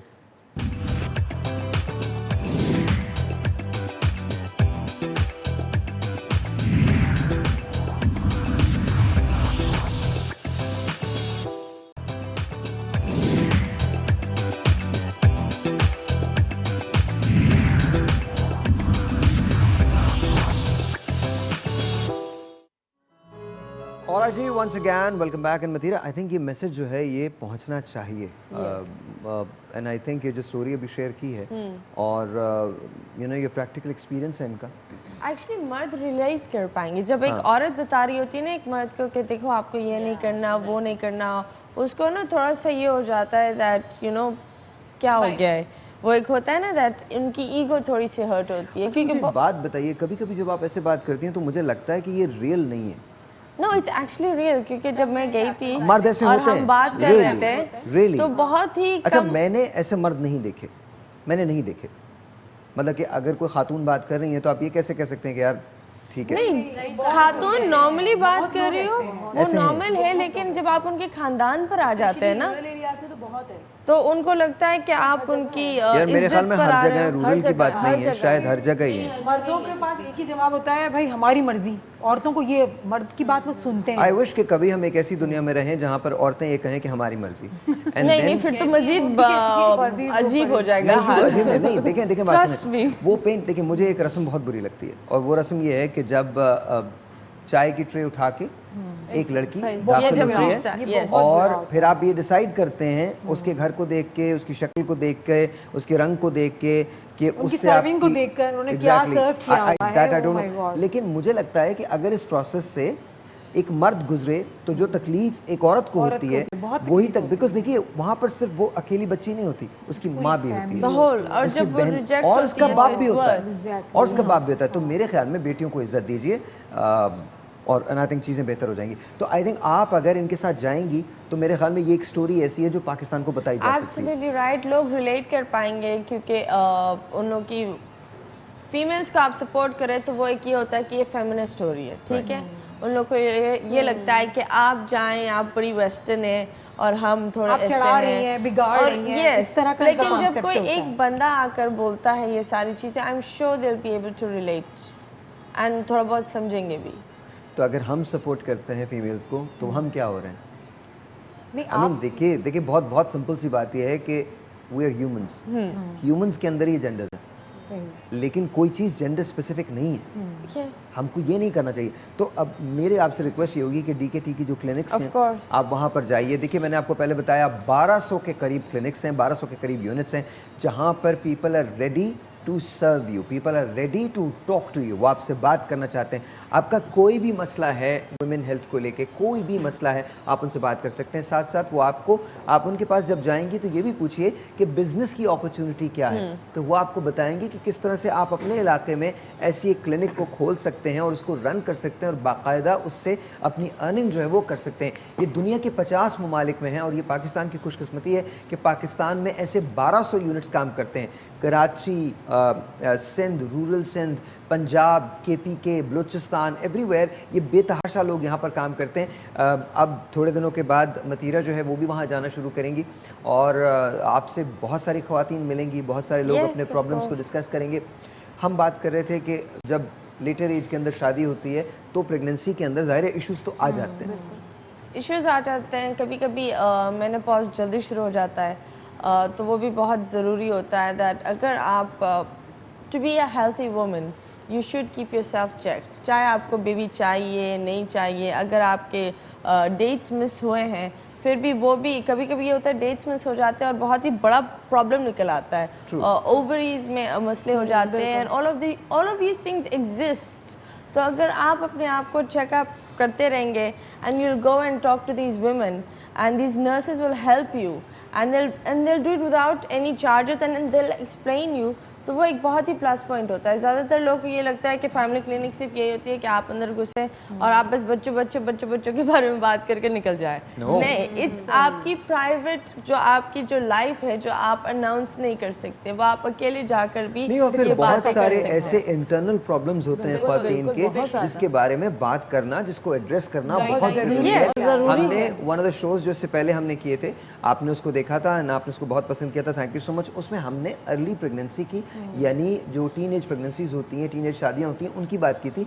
तो वहाँ पर एक खतरा जो लूम करता है, वो इस चीज़ का खतरा होता है कि प्री मेच्योर बर्थ जो होती हैं वो होती हैं। अच्छा, प्री मेच्योर बेबीज जो होती हैं उनमें कॉम्प्लिकेशंस वैसे ही बहुत ज़्यादा होते हैं और मोर्टेलिटी का रेशो भी बहुत ज़्यादा है। तो आप बच्चे की भी हिफाजत कीजिए, माँ की भी हिफाजत कीजिए, प्रॉपर तौर पे अंडरस्टैंड कीजिए कि फैमिली प्लानिंग क्या है, किस एज में शादी होनी चाहिए और वो प्रॉपर मेजर्स क्या होते हैं जिसके ज़रिए आप फैमिली को प्लान कर सकते हैं। अभी आपने एक स्टोरी सुनी है जिसमें एक शख्स ने, जिसके 9 बच्चे हैं, उसने ये कहा है कि अगर मुझे मौका मिले तो मैं वापस चला जाऊं, 25 साल की उम्र में मैं शादी करूं और कम बच्चे हों। इसका मतलब ये नहीं है कि वो अपने बच्चों से प्यार नहीं करते, वो बहुत प्यार करते हैं, लेकिन वो ये कहते हैं कि जाहिर है अगर बहुत ज़्यादा बच्चे हो जाएंगे तो परवरिश में उतने ही मसाइल आ जाते हैं। और जब बच्चे हो जाते हैं, घर भर जाता है। और कुछ लोग उन बच्चों को ज़्यादातर, last time we even spoke about it, that कुछ लोग उन छोटे छोटे बच्चों को रख देते हैं कहीं मेड्स के उसमें, कहीं छोटू बना देते हैं। और माँ बाप ये भी करते हैं, ऐसी बात नहीं है, पर मैं लोगों को ये बोलूँगी, आप थोड़े से पैसों के लिए आप अपना पूरा बच्चा जो एक ठीक ठाक व्हाट यू कॉल एक अच्छा इंसान बन सकता है, जो एक्चुअली ज़्यादा कमा सकता है और आपको इस लेवल से इधर ले आ सकता है। ज़रूरी नहीं है, बहुत सारे बच्चे होते हैं जो बस ड्राइवर्स के होते हैं और वो माशाल्लाह ठीक ठाक करते हैं। Even the mayor of UK, his father was a bus driver. तो आप अपने बच्चे को ये नहीं सोचो कि मैं ये हूँ तो मेरा बच्चा भी यही रहेगा, और ये एक खून की एक सिस्टम नहीं बनाओ कि मैंने बेबी सिटिंग की तो मेरी सारी बेटियां बेबी सिटिंग करेगी। No no, not at all. Very good point. You should say मैंने बेबी सिटिंग करी, तुम बेबी सिटिंग नहीं करो, तुम कुछ और करो, एक गोल बनाओ। और उसमें सबसे बड़ी बात ये होगी, अगर आप फैमिली को प्लान करके चलेंगे, कम बच्चे होंगे, आप उनकी बेहतर परवरिश कर सकेंगे, क्वालिटी ऑफ लाइफ इंप्रूव हो जाएगी, क्वालिटी ऑफ एजुकेशन इंप्रूव हो जाएगी। मैं लोगों को ये बोलती हूँ, आपका बुढ़ापा भी सिक्योर हो जाएगा अगर आपका बच्चा सही कमा रहा है और वो आपके साथ भी सही पेश आ रहा है और एक अच्छी पोजीशन पर आ जाएगा, तो वो आपको काम थोड़ी करने देगा। अच्छा, वहाँ पर हमारे यहाँ एक और भी बड़ी मिथ है कि जी अगर ज़्यादा बच्चे पैदा हो जाएंगे तो बुढ़ापा सिक्योर होता है। अगर ज़्यादा, मेरे ख्याल में ये नहीं होनी चाहिए। हमारे यहाँ उसमें बहुत सारी वो एक अलग बहस की तरफ चली जाती है, लेकिन यहाँ जो सबसे बड़ा इशू है वो ये है, पाकिस्तान उन 4 ममालिक में से एक मुल्क है जहाँ ख़वातीन अपनी हेल्थ के बारे में बात नहीं कर सकती। KPK में इसका रेशो जो है वो 98.4% है WHO की रिपोर्ट के मुताबिक। अगर एक लम्हे को हम ये भी फ़र्ज़ कर लें कि WHO गलत है, चले मैंने मान लिया वो गलत है, उनकी रिपोर्ट्स, उनके सेंसस बिल्कुल गलत हैं, इसके बावजूद क्या दिल से वाकई हम ये मानते हैं कि ख़वातीन अपनी सेहत के मामले में बात कर सकती हैं या फ़ैसला कर सकती हैं? नहीं। ब्रेस्ट कैंसर से लेकर टीनेज प्रेगनेंसी तक ख़वातीन की मर्ज़ी पूछी नहीं जाती। अब ये एक जंग है जो हमें करनी है, एक माइंडसेट है जिससे लड़ना है, एक नॉलेज है जो स्प्रेड करनी है। साहिर, जो टीन प्रेगनेंसीज होती है वो ज़्यादातर ज़बरदस्ती प्रेगनेंसीज ही होती है, क्योंकि बच्ची को ना कुछ समझ में आ रहा होता है, ना उसको बेबी चाहिए होता है, क्योंकि she is not in that age, ना उसके दिमाग बोल रहा है। अब वो माँ बाप, वो एक प्रेगनेंसी हो गई। अच्छा, we will talk about that. I don't know if that's true, because मैं आपको एक बात बताऊँ, हमारे यहाँ एक आम चीज़ है जो तासुर काम ये है कि जी अगर शादी हो जाएगी तो बस इमीडिएटली फिर फौरन, बिकॉज देखें बड़े मसाइल होते हैं, हमने पहले बात की या और फिर वो हर कोई बॉदर होना शुरू हो जाता है। मेरे साथ ये हुआ था सारे कि जब शादी हुई थी तो एवरीवन स्टार्टेड आस्किंग कि मेरी फिर मदर इन लॉ मुझसे पूछती थी, तो हम लोगों का कोई प्लान इस तरह का नहीं था। वो तो खैर अल्लाह की तरफ से होता है सब कुछ, बट ये कि 1 साल वाली सिचुएशन डेफिनेटली नहीं थी कि 1 साल बाद we would be having baby in our arms. लेकिन ये कि वो खालाएं हो, जब फिर साथ में एक और कज़न की शादी हुई थी बिल्कुल साथ साथ, तो वो उनके यहाँ तुम्हारा क्यों नहीं? देखें आप ये देखें ना, ये मसाइल है ना। अच्छा मतीरा, थैंक यू सो मच, बहुत बहुत शुक्रिया, thank you for being here on the show. Thank you ज्ञान जी, बहुत बहुत शुक्रिया। ब्रेक है, मिलते हैं ब्रेक के बाद, इट कंटिन्यूज, आपने जाना नहीं, वो बी राइट बैक।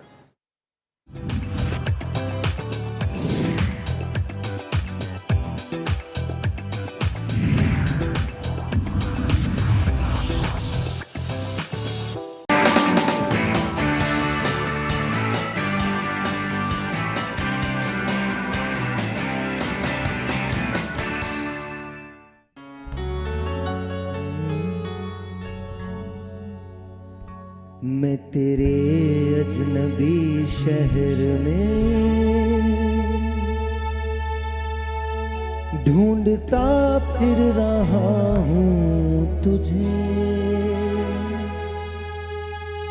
मुझको आवाज दे, मुझको आवाज दे।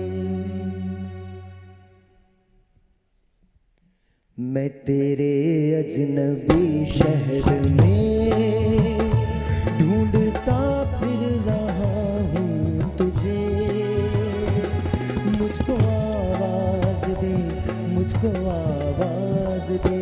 मैं तेरे अजनबी शहर में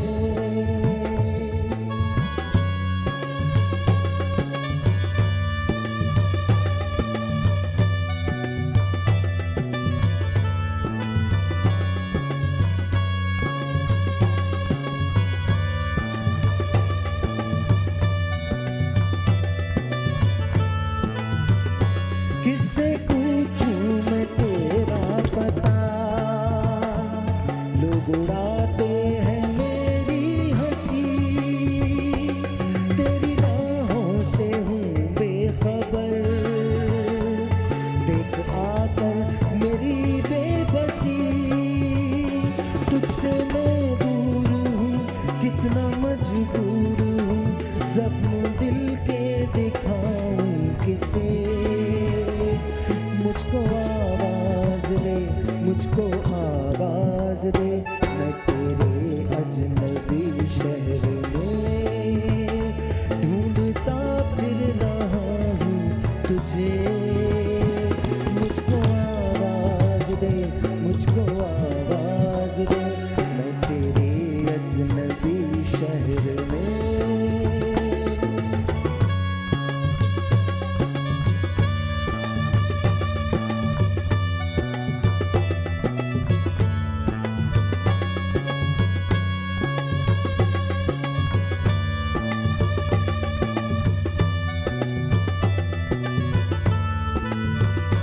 तुझको पाने की ये आरज़ू अपने दिल में छुपाए हुए, कब तक यूं भटकता फिरूं, बोझ गम का उठाए हुए, राह वीरान है, दिल परेशान है, खत्म होते नहीं फासले, मुझको आवाज दे, मुझको आवाज दे।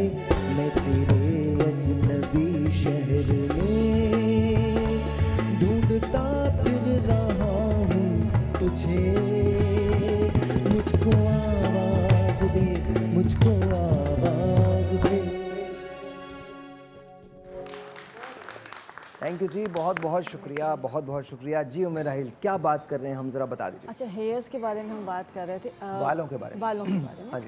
अच्छा, होता क्या है कि हम डिफरेंट चीज़ें बता रहे थे, बहुत मुश्किल होती हैं। आज जो मैं एक ऑयल बताऊंगी वो बड़ा आसान है और घर के ही मतलब सामान के साथ आपने बनाना है। सरसों का तेल या जो भी तेल मौजूद है वो आपने लेना है, तकरीबन 1 पाव के करीब ले लीजिए, 250 ml।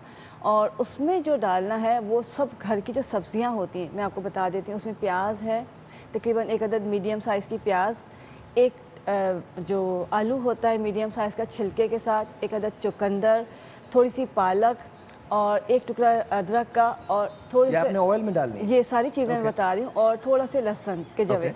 ये तमाम चीज़ें बारीक बारीक काट के आपने ऑयल में डाल के उसको पकाना है। वाह। और जब वो तमाम चीज़ें जल जाएंगी बिल्कुल, तो उसको ठंडा करके छान लेना है।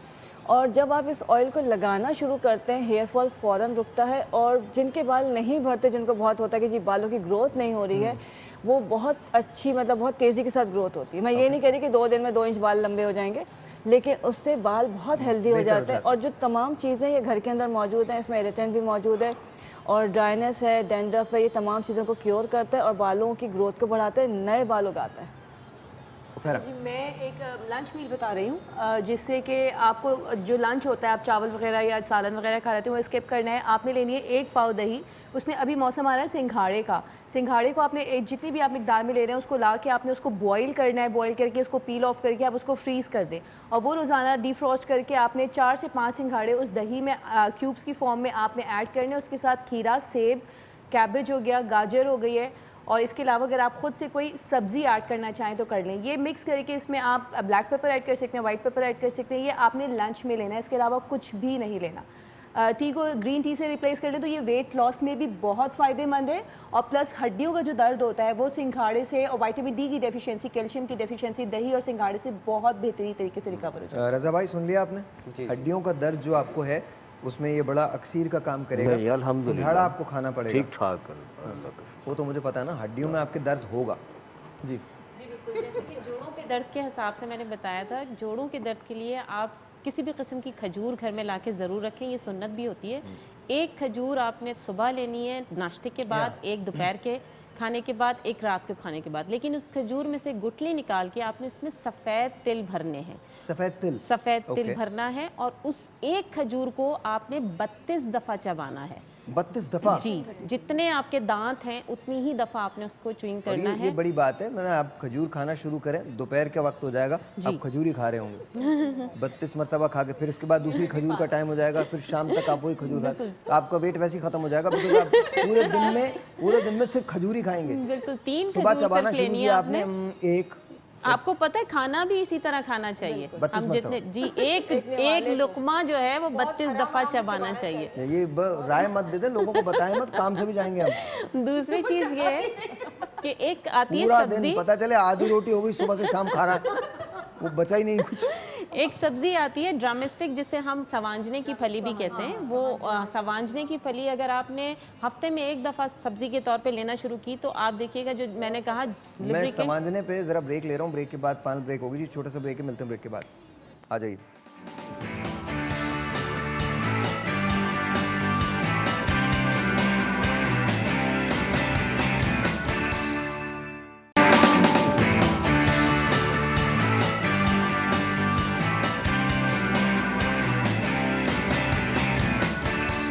सीरियल मैं सितारा। अब तक की कहानी, इलियास ख्वाजा सितारा को तलाक देकर अपनी जिंदगी से निकाल देता है और सितारा की जिंदगी फिर गर्दिश में आ जाती है। तलाक के चंद माह बाद सितारा एक बच्ची को जन्म देती है। बड़ी मुश्किलों से उसे पाल पोस कर बड़ा करती है। वो स्टेज, थिएटर, फिल्मों के एक्स्ट्रा और टेलीविजन पर मजबूरन छोटे मोटे रोल और डांस वगैरह कर अपना घर चलाती है। उसका मुखलिस दोस्त मेकअप आर्टिस्ट पप्पू कदम कदम पर उसका साथ देता है। वक्त गुजरता है, सितारा की बेटी फलक जवान हो जाती है। सितारा अपनी ख्वाहिशों और जरूरतों को कुचलकर फलक को अच्छी तालीम दिलवाती है और अपनी जमा पूंजी से पप्पू के साथ मिलकर एक छोटा सा ब्यूटी पार्लर खोल लेती है। वो अपनी बेटी को डॉक्टर या इंजीनियर बनाना चाहती है, मगर उसकी बेटी फलक को एक्टिंग और डायरेक्शन का जुनून है। वो माँ से जिद करके अपनी बात मनवा लेती है और डांस, एक्टिंग और डायरेक्शन का कोर्स कर लेती है। कॉलेज के एक ड्रामे में इलियास ख्वाजा, जो कि अब एक बड़े टीवी चैनल का मालिक है, फलक की परफॉर्मेंस को देखकर उसे अपने चैनल में काम करने की ऑफर करता है। इलियास ख्वाजा नहीं जानता कि फलक सितारा की कोख से जन्म लेने वाली उसकी अपनी बेटी है और ना फलक ये जानती है कि इलियास ख्वाजा उसका बाप है। फलक घर आकर सितारा को सारी बात बताती है और इलियास ख्वाजा का विजिटिंग कार्ड दिखाती है। सितारा कार्ड देखकर चौंक जाती है। आइए देखते हैं अब कहानी क्या मोड़ इख्तियार करती है।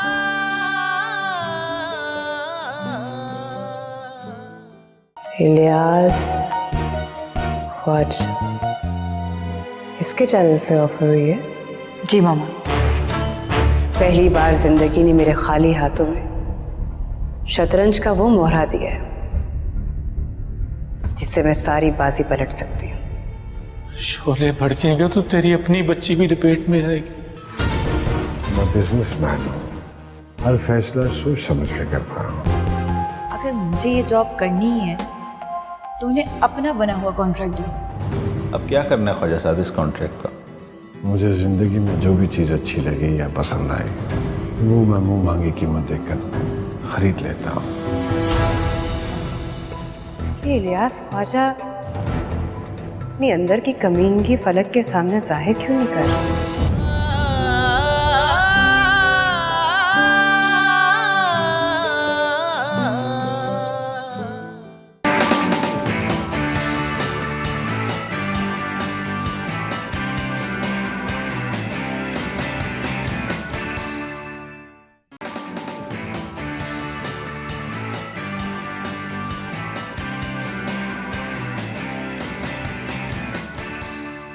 ऑलराइट जी, हम बात कर रहे हैं समाजने की फली की। जी क्या बात करी थी? समाजने की फली सब्ज़ी जो है ये आप दाल में भी बना सकते हैं, आलू के साथ शोरबे में भी बना सकते हैं। ये शुगर पेशेंट के लिए भी बहुत ज़बरदस्त है। इसके पत्ते लीव्स हैं सुखा के, वो भी शुगर पेशेंट लेते हैं, लेकिन ये जॉइंट्स से रिलेटेड भी है। पत्ते कितने बड़े होते हैं इसके समाजने के?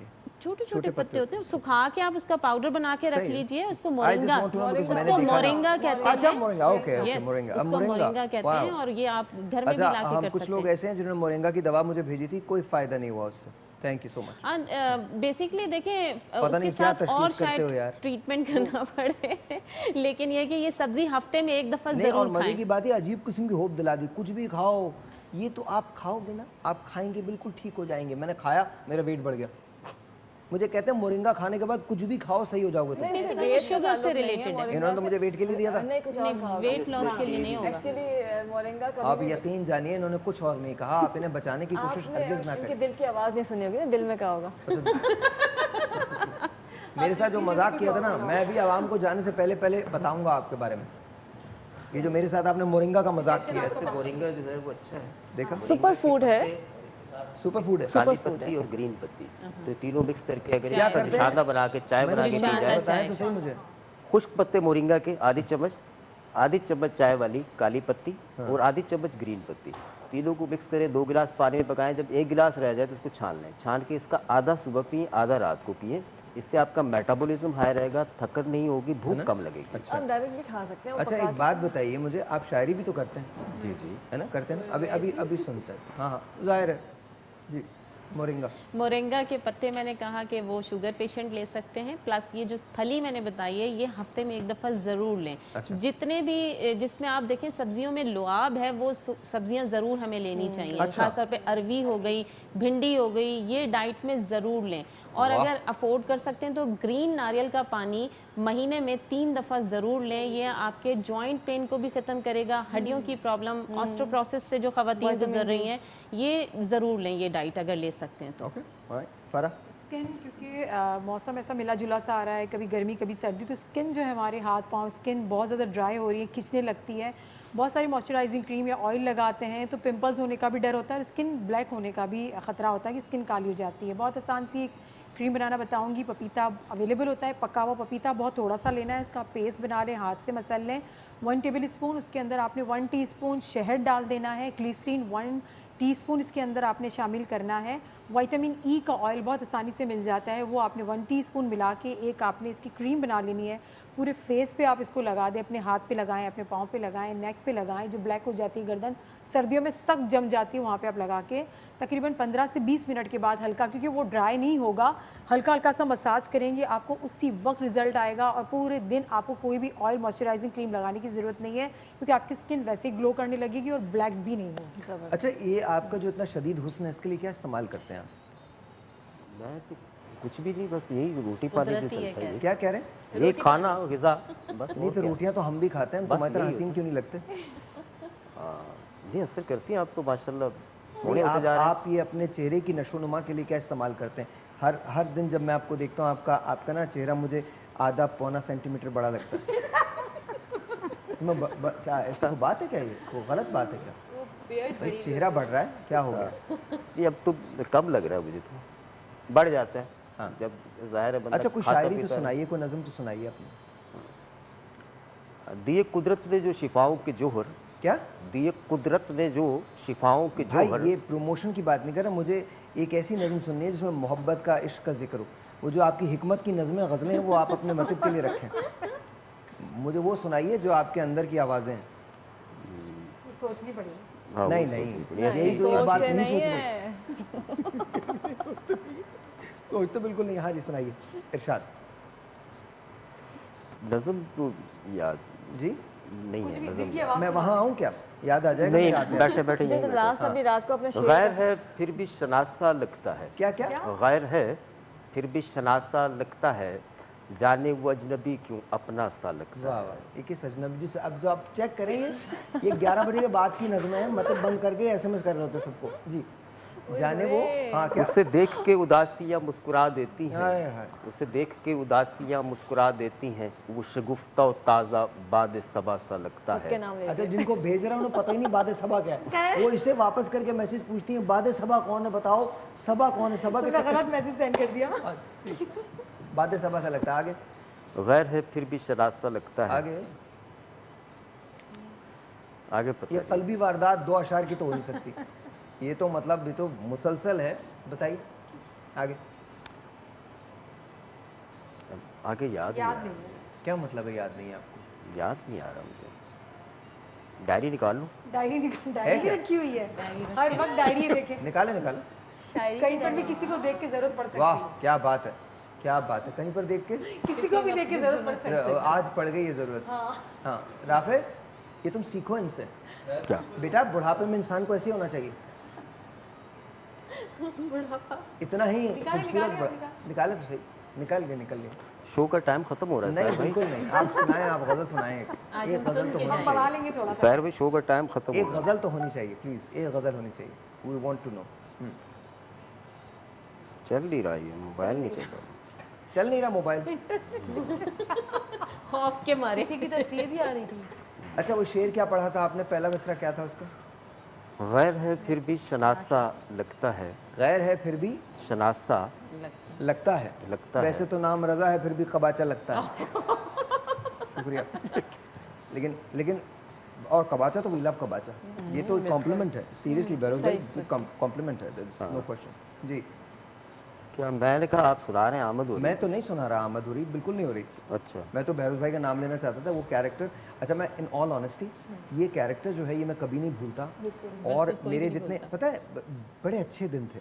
बिकॉज मुझे याद है जब मैंने ये प्ले देखा था तो मेरे बहुत सारे इंडियन दोस्त मेरे साथ थे, और जब उन्होंने बहरोज भाई की एक्टिंग देखी तो वो पागल हो गए थे लिटरली। वो कहते हैं यार इतनी हसीन एक्टिंग, मैंने कहा this is a legend I mean and truly. So Behroz भाई we love you and honestly आपने जो कैरेक्टर्स दिए हैं, मुझे आपका एक प्ले था ज़रब तकसीम, मुझे आपका कैरेक्टर उसमें भी बहुत अच्छा लगा था।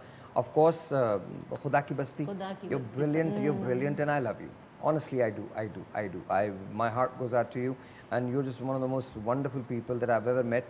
मैं हमेशा एक बात कहता हूँ, मैं ज़िंदगी में बहुत सारे ऐसे मौके आए जहाँ मुझे बड़ी सपोर्ट की ज़रूरत थी, और एक फ़ोन कॉल जो मुझे इन्होंने कभी कर दी, या मुझसे बात कर ली, या मुझे डांट दिया, या मुझे कह दिया, या मुझे प्यार कर लिया, वो मेरी ज़िंदगी के लिए बहुत है, बहुत। Thank you so much Behroz भाई, thank you so much. Also Javed भाई thank you so very much, बहुत बहुत शुक्रिया। There been so many memories with these two people, इन्होंने हमेशा मेरी बात रखी है। Thank you so much, I love you guys. And एक मुझे याद है बुशरा आपा ने मुझे कॉल किया था, और मुझे thank you so much, I love you Bushra आपा, thank you so very much, बहुत बहुत शुक्रिया। मैं हमेशा आपके फ़न के बारे में मैं तो खुद ही कुछ नहीं कह सकता, मैं तो इस काबिल ही नहीं हूँ कि मैं आप लोगों के बारे में कोई बात करूँ, स्पेशली आपके बारे में। आप तो अल्लाह ताला की एक नेमत हैं जो हमारे पास हैं, and may God bless you always. Thank you so much and I love you very much, very much, extremely. मेरा my heart goes out to you, to Behroz भाई, टू जावेद भाई, टू एवरीवन जो मेरे वो सीनियर्स हैं जिनको देख के मैंने काम करना सीखा है। मैं आज भी जब उदास होता हूँ तो आपका और शकील साहब का, अनवर मकसूद साहब का, अरशद भाई का, और दुर्दाना आपी का आंगन टेढ़ा देखता हूँ, सलीम नासिर साहब उसमें होते हैं, और मैं अपने सारे गम भूल जाता हूँ। Thank you so much for giving me so many memories, and I am just so glad कि मैंने आपको होस्ट किया अपने शोज़ के अंदर। आई लव यू गाइस, बहुत बहुत शुक्रिया, all of you, every one of you, बहुत बहुत शुक्रिया। Thank you so much, thank you guys, आपका सबका बहुत बहुत शुक्रिया। टिल देन खुदा हाफिज़, कल मिलते हैं सुबह, तब तक के मुस्कुराइए। और एक वाक़या है जो हकीम साहब का है, कल बताऊँगा आपको। Bye bye.